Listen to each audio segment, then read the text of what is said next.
నా పేరు డొల్లా లలిత ప్రకాష్. నా భర్త గారి పేరు రెవరెండ్ డొల్లా జయప్రకాష్ రావు గారు.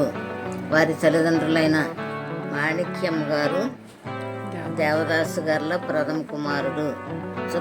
మా వివాహమైన తర్వాత ఏసీటీసీకి బైబిల్ ట్రైనింగ్కి వెళ్ళాము. అక్కడ 4 సంవత్సరములు పరిపూర్ణం చేసుకుని తిరిగి వచ్చిన తర్వాత పనిచేసి కొన్ని ప్యారిష్లలో పనిచేసి 1998 సంవత్సరము పాలకొల్లు సమ్మన్పేట చర్చికి వచ్చినాము.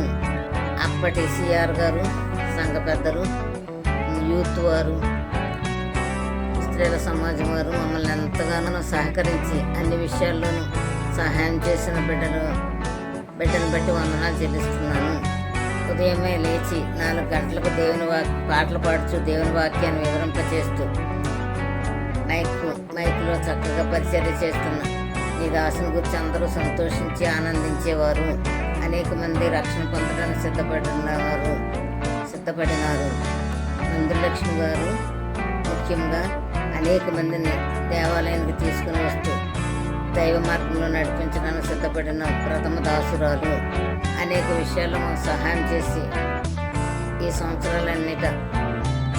గడిచిన సంవత్సరాలన్నిటి మమ్మల్ని ఎంతగానో కాపాడి అన్ని విధాలా సహాయం చేసిన ఆ దేవాది దేవునికి నిండు వందనాలు చెల్లించుకుంటున్నాను.